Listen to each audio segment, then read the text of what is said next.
বেশ কিছুদিন ধরেই ক্রিকেট বিশ্বের আলোচিত একটি নাম বৈভব সূর্যবংশী। এক বছরে বিভিন্ন টুর্নামেন্ট মিলিয়ে ৪৯টি সেঞ্চুরি করা ১৩ বছর বয়সী এই ভারতীয় ওয়ান্ডার কিডকে সদ্যই আইপিএল মেগা নিলাম থেকে ১,১০,০০,০০০ রুপিতে দলে ভিড়িয়েছে রাজস্থান রয়্যালস। সেই বৈভব সূর্যবংশী এখন খেলছেন যুব এশিয়া কাপে।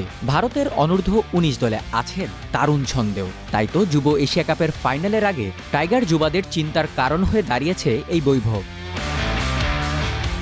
যুব এশিয়া কাপের বর্তমান চ্যাম্পিয়ন বাংলাদেশ ২০২৩-এর আসরের ফাইনালে আরব আমিরাতকে হারিয়ে প্রথমবারের মতো শিরোপা জেতে টাইগার যুবারা। এবার সেই শিরোপাই ধরে রাখার মিশনে আবারও ফাইনালে নামছে আজিজুল হাকিমের দল। তবে প্রতিপক্ষ ভারত, যেই দলে দারুণ ফর্মে আছেন ওয়ান্ডার কিড বৈভব সূর্যবংশী।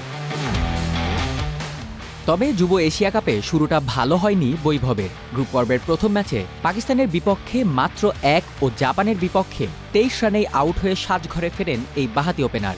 কিন্তু এরপরই বোঝা যায় কেন তাকে নিয়ে এত মাতামাতি এখন ক্রিকেট বিশ্বে। গ্রুপ পর্বের শেষ ম্যাচে আরব আমিরাতের বিপক্ষে ৬ ছক্কা ও ৩-৪-এ মাত্র ৪৬ বলে খেলেন ম্যাচজয়ী ৭৬ রানের ইনিংস। এই ধারা অব্যাহত থাকে সেমিফাইনালেও। শ্রীলঙ্কার বিপক্ষে ৫ ছক্কা ও ৬-৪-এ মাত্র ৩৬ বলে ৬৭ রানের ইনিংস খেলে ভারতকে নিয়ে যান ফাইনালে, যেখানে প্রতিপক্ষ বাংলাদেশ।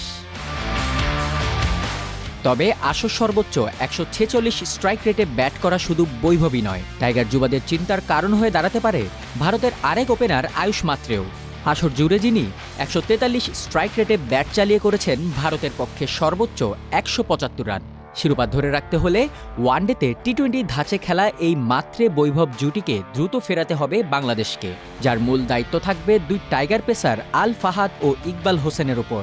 ফাইনালের আগ পর্যন্ত দুইজনই ১০টি করে উইকেট নিয়ে যৌথভাবে আছেন আসরের সর্বোচ্চ উইকেট শিকারীর তালিকার শীর্ষে।